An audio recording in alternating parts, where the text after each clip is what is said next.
Okay, so for those who are curious about fork pins, a little bit more explanation. These are fork pins. They look like this.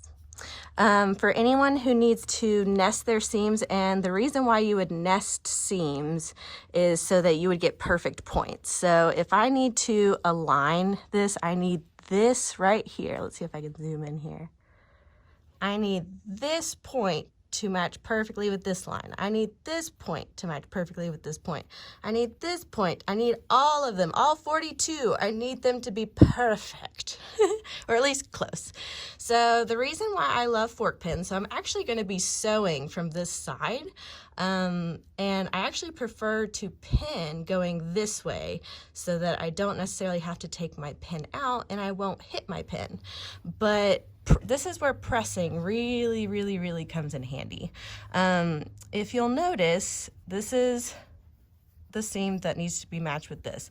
Well, this seam here is pressed to the right, and this seam is pressed to the left. When I put those together, there's a little magical thing that happens. It's called nesting, and it just fit. It's like a yin and yang. They just fit together, and you can feel it when it comes together. It's a beautiful thing, really.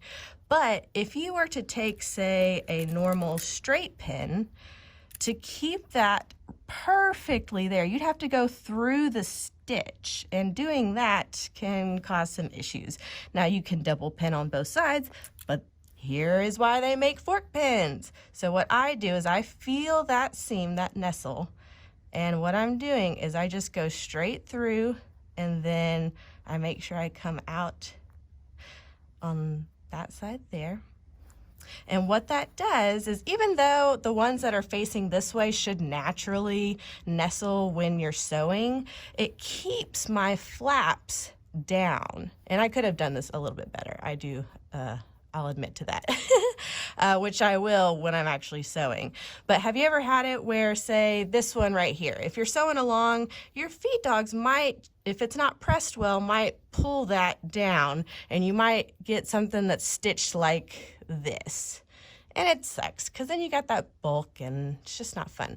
So if, especially for the ones that are going down, you want to, I like to, you don't have to do anything, but I like to use fork pins, and I'll kind of spread it apart just like that. Go in one side, up the other. And then that way, when I'm sewing my 1/4 inch, I can keep these here. I don't have to take my pin out. And then that usually with my feed dogs will keep that down. It's actually really amazing. It's magical. When it works out, it's magical.